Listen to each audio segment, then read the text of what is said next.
Olá, meus amigos. Antes de mais nada, deixa eu mandar um abraço, um beijo pro pessoal de Paranaguá, Paraná. Mua! Obrigada pelo carinho, viu?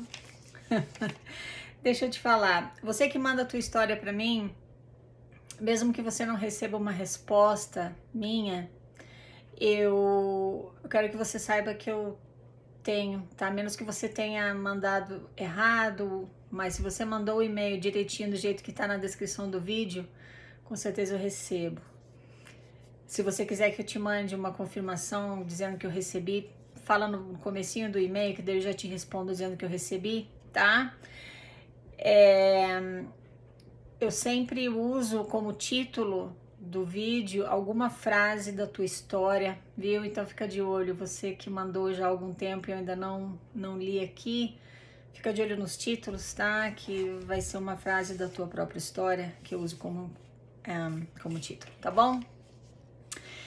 Então tá, dito isto, tem um querido, esse brasileirinho de hoje, ele mandou um relato da experiência dele com a Igreja Mórmon, bem curtinha a experiência dele, mas eu vou aproveitar o gancho dele para te ajudar a entender algo em relação aos membros da Igreja de Jesus Cristo são os últimos dias.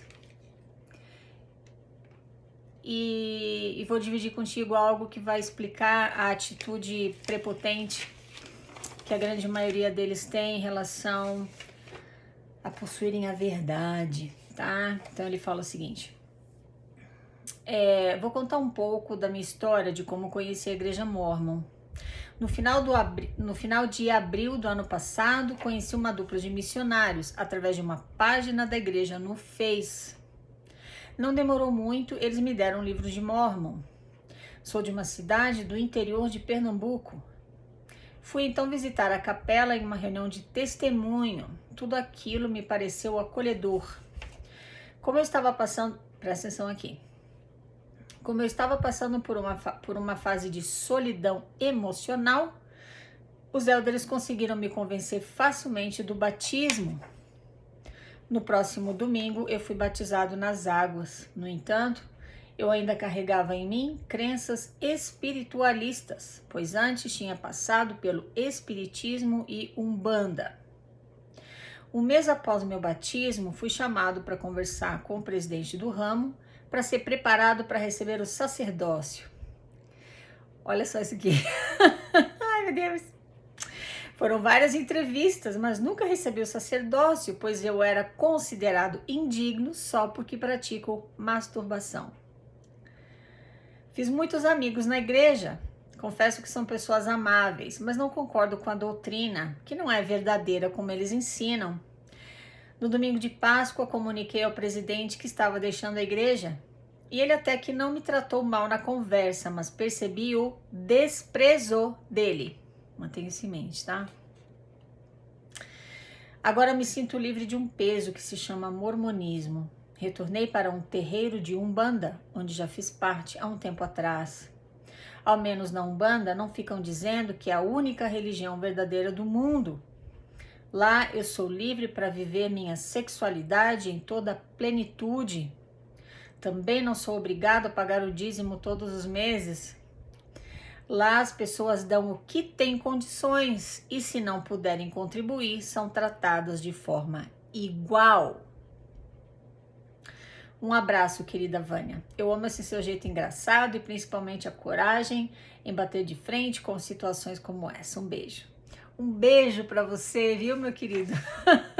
Obrigada, tá? Pelo teu carinho. Que bom que você gosta, né? Do meu jeito engraçado. Tem gente que não gosta, tem gente que fala, ai, você é muito debochada. Ah, mas eu sou o que eu sou, né? E pronto. Então tá. Olha só. Presta atenção aqui. Ele disse que foi fácil para ele aceitar o batismo porque ele estava em uma fase de solidão emocional. Quando você está vulnerável emocionalmente, ou quando algo aconteceu na tua vida que te abalou muito, como a perda de um ente querido, o final de um relacionamento, perda de emprego, coisas que te abalam, você vai ficar mais vulnerável e suscetível para seitas de controle mental. Então toma muito cuidado, viu?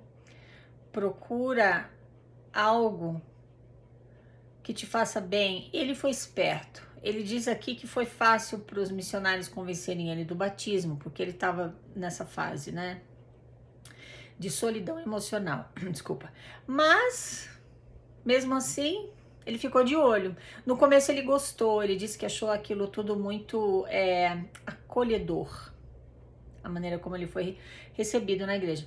Mas ele disse que aí ele foi chamado, né, para entrevista com o bispo, e foram várias as entrevistas, e ele foi honesto nas entrevistas, porque o bispo pergunta sobre a tua conduta sexual, né? Eles têm que saber, sempre tem que saber. A lei da castidade está sempre na pauta do bispo, porque eles precisam ter o controle sobre a tua vida. É por isso, né? Porque tem tantos outros mandamentos, mas ninguém se preocupa em saber se, por exemplo, você honra pai e mãe.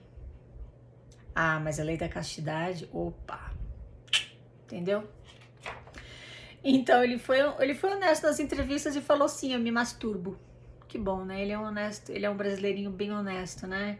E por conta disso, ele não era considerado digno de receber o sacerdócio. Se você acredita que todos aqueles jovens do sacerdócio arônico que você vê abençoando e distribuindo o sacramento, nenhum deles pratica masturbação, talvez você esteja sendo um pouco ingênuo demais. A diferença entre aqueles jovens que receberam o sacerdócio arônico, não todos, tá? Mas muitos deles. A diferença entre eles, que receberam o sacerdócio arônico, e o querido da história de hoje, é que esse querido aqui, ele confessou que se masturba. E muitos jovens, quando são chamados para entrevista, eles não falam que se masturbam coisa nenhuma. Que bom para eles, estão certos. Não tem que falar, né? A tua intimidade deveria ser algo teu, né? Mas ele confessou aqui, então tudo bem. Ele se sente melhor assim. E aí ele começou a não se sentir confortável. Ele fala aqui que as pessoas são amáveis, mas ele não concorda com a doutrina. Então o que ele fez? Ele foi lá no bispo e falou, olha, eu vou sair da igreja, não quero mais. E ele fala aqui o seguinte, olha, ele até que não me tratou mal na conversa, mas percebi o desprezo dele. É sobre isso que eu quero conversar contigo. Aí o que ele fala? Ele voltou a frequentar a Umbanda. Ao menos na Umbanda não ficam dizendo que é a única religião verdadeira do mundo. Lá eu sou livre para viver a minha sexualidade em toda a plenitude. Lá as pessoas dão o que tem condições e se não puderem contribuir, são tratadas de forma igual. Bom, duas coisas, né? Essas duas coisas que ele encontra na Umbanda, ele não encontra na Igreja Mórmon de maneira alguma. Você não vai ter liberdade para viver a tua sexualidade em toda a plenitude, porque se você não é heterossexual, você vai se sentir pressionado a ser celibatário, né? E o dízimo, é muito fácil saber quem paga e quem não paga. Para você ter um chamado de liderança ou de responsabilidade, você tem que ser um dizimista integral. Para você frequentar o templo, você tem que ser um dizimista integral. Por aí vai. Então o que ele fez? Ele voltou para um lugar em que ele se sentia bem, que é a Umbanda. Sabe qual é a melhor religião do mundo para você que está me escutando? Vou te contar. É aquela que faz você se sentir bem e livre. Essa é a melhor. E não vai me surpreender se muitos membros da Igreja de Jesus Cristo dos Santos Últimos Dias falarem para mim, eu sou feliz na igreja, eu me sinto livre e me sinto muito bem. Então a Igreja Mórmon é a melhor igreja para você. No caso dele é a Umbanda. É lá que ele se sente livre. Qual é a melhor igreja para ele? Igreja não. Filosofia de vida, eu não sei se Umbanda é considerada religião, mas o melhor lugar para ele praticar a espiritualidade dele é Umbanda, viu? Então vamos quebrar esse tabu de que tem que ser cristianismo, que tem que ser isso, tem que ser aquilo, viu? Para agnósticos como eu, sabe qual é a melhor igreja para nós? Nenhuma, querido, nenhuma. E tá tudo bem. Então tá, presta atenção aqui, agora eu quero te chamar a atenção para isso. De novo, ele fala que o bispo não o tratou mal na conversa, mas ele sentiu o desprezo dele, o desprezo do bispo. Olha só, agora eu quero te comentar sobre um fenômeno que você, como ex-mórmon, eu diria, vou me referir a você, ex-mórmon, mas também ex-membro de quaisquer outras seitas de controle mental, como Testemunha de Jeová, Muniz e outras, tá? Congregação Cristã, Adventista,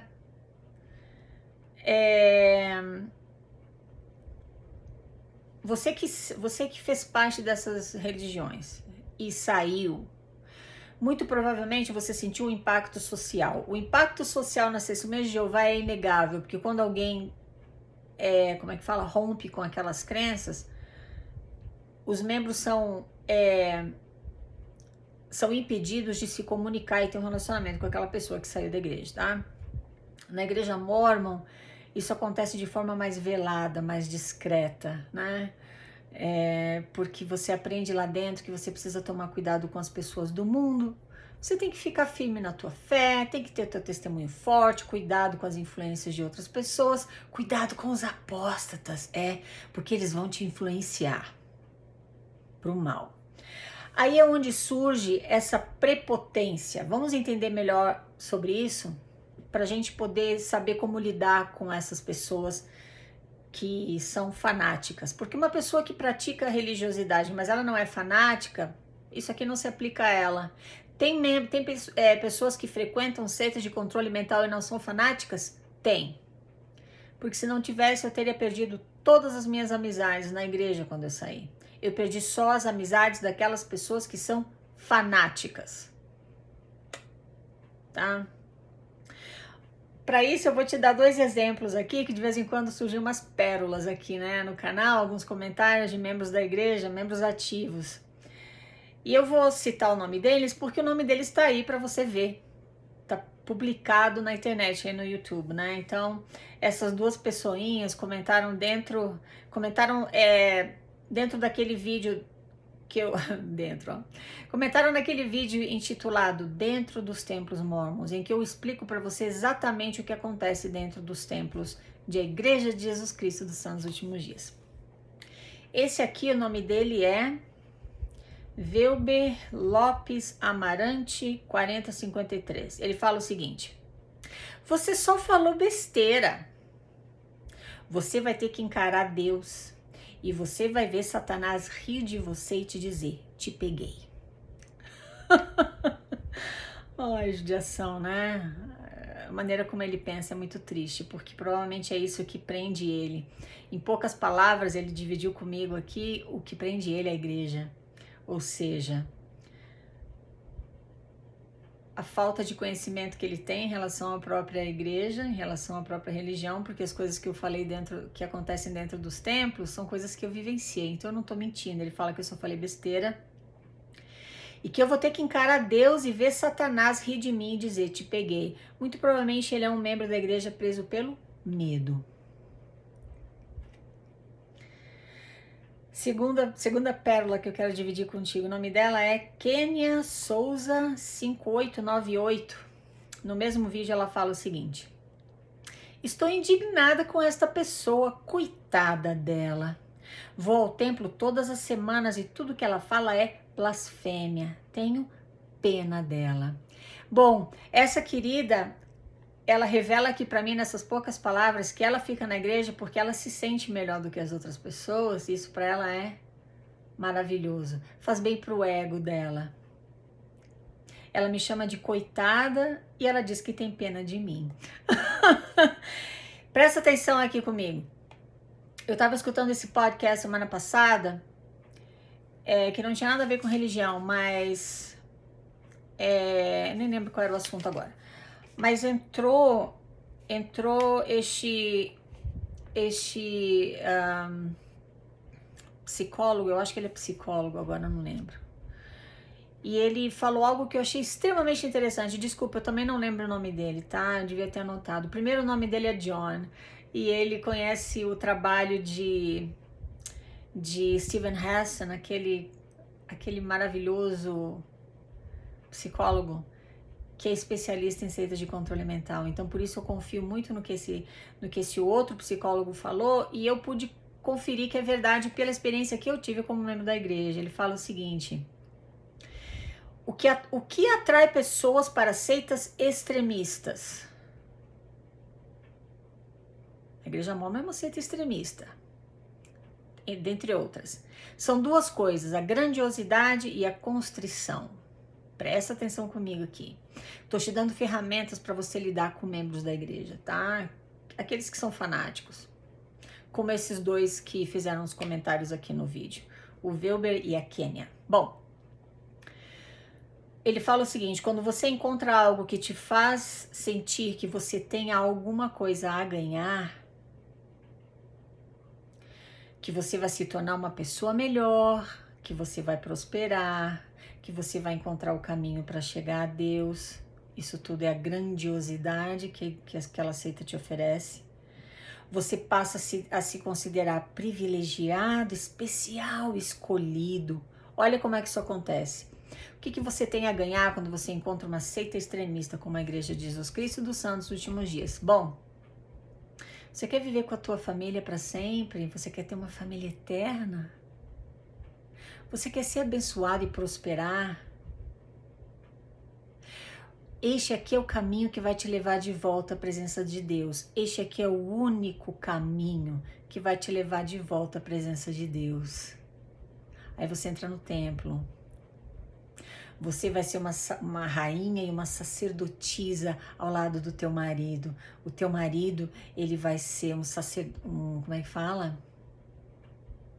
Ai, esqueci, né? Sacerdote. Ele vai ser um rei, sei lá. E ele vai criar mundos. Olha a grandiosidade. Você como membro da igreja, quando você frequenta, você sente isso. Você como membro da igreja, você foi escolhido para conhecer o único evangelho verdadeiro sobre a face da terra. O verdadeiro evangelho na última dispensação da plenitude dos tempos. Olha que privilégio. Deus, ele tem bênçãos especiais reservadas para você.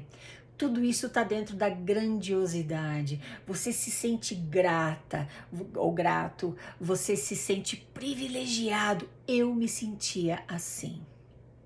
Bom, ele fala que são duas as coisas que atraem as pessoas para seitas extremistas. A grandiosidade, você já entendeu o que é. Agora entra a constrição. Por incrível que pareça, isso também atrai as pessoas para essas seitas. Ele explica o que é a constrição. Para alcançar aquelas metas espirituais, que eu te citei aqui no caso da Igreja Mormon, você precisa andar no caminho estreito. Ele usa essas palavras, eu achei o máximo. Escutei tanto isso, né? Porque o caminho estreito e apertado, e lá. Eu tenho que debochar porque é muito ridículo, tá? Desculpa. Mas eu tenho que debochar, senão não aguento fazer esses vídeos. De novo, para alcançar aquelas metas espirituais, você precisa andar no caminho estreito. Ou seja, se submeter às regras, regulamentos, reuniões e tudo que é estabelecido por aquela instituição ou grupo. Você quer essas bênçãos que eu te comentei? Então você precisa frequentar a igreja todos os domingos, renovar os convênios que fez no batismo. Você precisa se preparar para entrar no templo. Agora você entrou no templo, você precisa usar os garments 24 horas por dia. Isso tudo é parte da constrição. Você precisa se vestir nos padrões. Você precisa falar do evangelho para outras pessoas. Você precisa sacrificar e pagar teu dízimo. Quer aquela bênção mais especial ainda? Faz um jejum de 24 horas, fica sem comer e beber e entrega uma oferta generosa. a tua vida então começa a girar em torno daquilo e se torna o centro da tua existência, segundo esse psicólogo. Eu não sei como é que é em português, mas eu acho que é o lobo pré-frontal, me corrija se eu estiver errada, essa região do cérebro. Ele é desligado, ele é desconectado. A área emocional do cérebro agora é ativada. Nada abala a tua fé naquele estilo de vida com o qual você se comprometeu.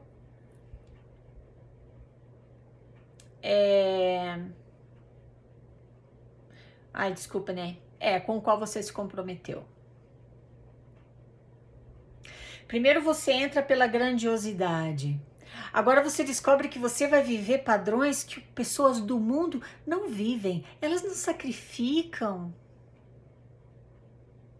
Elas não param tudo para guardar o dia do Senhor e vão lá servir na igreja, fazer visita, lhalhalá. As pessoas do mundo, elas vestem o que elas bem entendem, elas não têm os padrões de vestimenta que eu tenho como membro da igreja. E elas bebem, eu não bebo, eu guardo a palavra de sabedoria. E por aí vai. Elas não têm as bênçãos prometidas a elas como eu tenho, bênçãos especiais de Deus.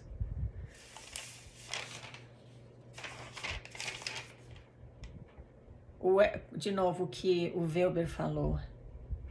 Você vai ter que encarar Deus e você vai ver Satanás rir de você e te dizer, te peguei. Consegue ver a prepotência aqui encapsulada nessas poucas palavras que ele fala? Olha, Kênia. Estou indignada com esta pessoa, coitada. Tudo que ela fala é blasfêmia, tenho pena dela. Olha a grandiosidade. Ela vive coisas que eu não vivo, eu sou uma apóstata. Eu tô aqui, ela tá aqui.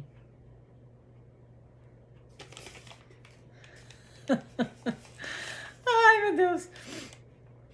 Tá, essa parte do cérebro que eu te comentei, que eu acho que é o lobo pré-frontal, é aquela parte do cérebro que é responsável pela racionalidade e pensamento crítico que você usa na tomada de decisões e na maneira como você se comporta.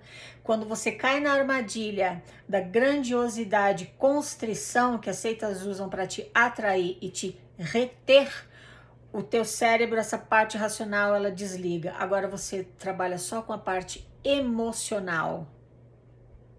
Por isso que não adianta você querer mostrar o estudo de DNA do livro de Mormon, você querer falar como é que era a vida de Joseph, como é que ele realmente era como homem. Nada disso vai funcionar, porque isso só funciona para aquelas pessoas que ainda usam essa parte aqui do cérebro responsável por senso crítico e tomada de decisões. E racionalidade. Ele só usa a parte emocional, tanto que quando você enfrenta um membro da igreja que é bem forte, bem firme, nesse caso não precisa nem ser fanático, mas ele tem um testemunho da veracidade da igreja. Quando você começa a entrar na parte racional, o que ele faz? Ele presta o testemunho dele de que aquela igreja é verdadeira. Ele recebeu um testemunho daquelas coisas. Essa é a parte emocional do cérebro, falando e comandando a vida dele. Para fechar com chave de ouro nesse mesmo podcast, eles citaram o que Rama, ele era um guru espiritual extremista aqui nos Estados Unidos nas décadas de 80 e 90. Olha o que ele fala aqui. Eles inclusive colocaram a entrevista dele para a gente escutar a voz dele falando. Esse guru com uma voz bem mansa e bem doce. Ele falou o seguinte, olha, presta atenção. Para subjugar alguém, você precisa convencê-la de que ela é, na própria essência, fraca, limitada. Você ensina então o que ela tem que fazer para ser feliz e bem-sucedida. Ela então não vai se rebelar por acreditar nas próprias fraquezas. Se ela acreditar, por outro lado, que ela é forte e inteligente, ela vai se rebelar e você perde o controle sobre ela. Como é que o mormonismo te ensina isso? O homem natural é inimigo de Deus, tem-no sido desde Adão e sê-lo-á para sempre, a não ser que se despoje do homem natural, tornando-se manso, submisso e cheio de não sei o que lá, assim como uma criança se submete ao seu pai. O espírito é forte, mas a carne é fraca. Você precisa convencê-la de que ela é, na própria essência, fraca e limitada. Você ensina o que ela tem que fazer para ser feliz e bem-sucedida e para vencer aquelas fraquezas da carne. Ela então não vai se rebelar por acreditar nas próprias fraquezas. Por outro lado, se ela acreditar que é forte e inteligente, ela vai se rebelar e você perde o controle sobre ela. Como é que eu vou criar meus filhos? Como é que eu vou criar meus filhos fora da igreja? Ai, mas a igreja é tão boa para o nosso casamento. Você não acredita que você é capaz de viver um casamento feliz e íntegro, em que existe respeito mútuo e fidelidade fora da igreja. Tem que ser um casamento feito pelo sacerdócio ou no templo. Ou você e o teu cônjuge, eles têm que viver aquelas leis lá da igreja, porque senão, agora teu casamento vai acabar. Se você sair da igreja, não criar teus filhos lá dentro, eles vão cair nas drogas, eles vão ter uma vida sexual completamente desregrada. Eu, enquanto era membro da igreja, eu acreditava que eu era fraca, eu acreditava que eu não tinha condições, eu não tinha força nem inteligência para viver a minha vida fora da igreja. O conhecimento abriu a porta para eu descobrir que, na verdade, eu sou sim forte e inteligente. E o que aconteceu? Eu me rebelei. Eles perderam o controle sobre mim. Fica aí para você pensar e chegar às suas conclusões. Mas eu quero celebrar você que, como eu, descobriu que, na verdade, você é forte e inteligente e que você não precisa fazer parte de uma seita extremista e de controle mental para você ser feliz e para você ser um ser humano do bem. Você não precisa se sentir acima de ninguém. Você é como todas as outras pessoas do mundo, porque afinal de contas a gente vive no mundo, a gente não vive dentro de uma bolha, a gente não vive dentro de uma utopia com promessas vazias, cheias de mentiras e enganação, para tirar vantagem da gente. Conhecimento é poder. E tá vendo? Mais uma coisa aqui que eu nunca tinha parado para pensar. Quanto mais eu aprendo, mais eu descubro que eu não sei de nada. Muito obrigada por me escutar, meus queridos. Falamos na próxima. Tchau, tchau.